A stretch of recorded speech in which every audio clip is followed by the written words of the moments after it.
ये चार्ट है हमारा वारी रीन्यूएबल एनर्जी का, और इस पे अगर आप देखोगे 11 अगस्त यानी कि आज के दिन अगर आप देखोगे तो जो ओपनिंग हुई है, ओपनिंग एक बुलिश कैंडल ने दिया है, बट पीछे देखोगे तो बहुत ट्रेंड था, ये फॉलिंग था, है ना, डाउन ट्रेंड था यहाँ पे।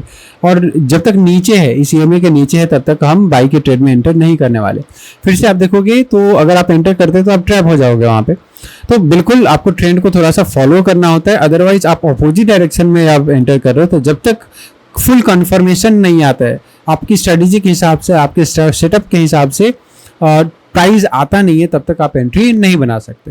तो यहाँ से इस ईएमए से फिर से रिजेक्शन लेता है। 5 मिनट का चार्ट आपका लगा हुआ है और यहाँ पे देखो, यहाँ पे बाई सिग्नल आता है, ये हमारे इंडिकेटर ने यहाँ पे बाई सिग्नल दिया है। अगर फिर भी आप एंटर नहीं करना चाहते और कंफर्मेशन का आप वेट करना चाहो तो यहाँ पे फिर से एक बाई सिग्नल आता है, इसके बाद ऊपर की ओर क्लोजिंग मिल जाती है, अब आप एंटर कर सकते हो प्रॉपरली। लेकिन थोड़ा सा अगर आप रिस्क लेते हो यहाँ पर, तो यहाँ पे क्योंकि एक आप देखो कहाँ पे एक बुलिश एनगल्फिंग टाइप कैंडल यहाँ पे फॉर्मेशन हुई है, बट प्रॉपर नहीं है, ये भी ध्यान रखना। एक डाउन ट्रेंड के बाद यहाँ पे बना हुआ है और इसके बाद इसकी फॉर्मेशन होती है। इसके बाद आप देखोगे तो अगर हम यहाँ पे एंट्री बनाते हैं तो हमारा जो रिस्क टू रिवॉर्ड रेशियो है, ये प्रॉपर जो आपका बनता है, रिवॉर्ड यहाँ पे आया हुआ है 16 पॉइंट्स का, इसके बदले में जो आपका रिस्क है इस कैंडल के नीचे आ जाएगा, जो 7 पॉइंट का 1:2 से ज़्यादा का रिस्क रिवॉर्ड रेशियो यहाँ पे बनता है। अब इसके बाद आप देखोगे यहाँ पे सेल सिग्नल आया है, आप सेल भी कर सकते हो, कोई प्रॉब्लम नहीं है, क्योंकि आप देखो यहाँ पे ये प्रॉपर रेजिस्टेंस बना हुआ है, यहाँ पे कंसोलिडेशन हुआ फिर फॉल किया, यानी कि ये वाला जो लेवल है हमारा प्रॉपर रेजिस्टेंस का है।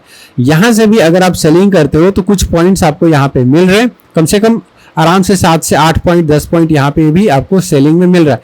इसके बाद पूरे दिन मार्केट यहाँ पे साइडवेज हो जाता है। तो मॉर्निंग का ट्रेड जो आप पकड़ते हो, अगर बहुत अच्छा ट्रेड मिल गया तो आप जितना मिलता है उतना आप अपने रिस्क रिवॉर्ड के हिसाब से, एटलीस्ट स्टॉक्स में आप काम करें तो एटलीस्ट 1:2 के हिसाब से आप चलो, और अगर आप ऑप्शंस में काम करें तो कम से कम 1:3 का रिस्क टू रिवॉर्ड रेशियो जरूर रखना है।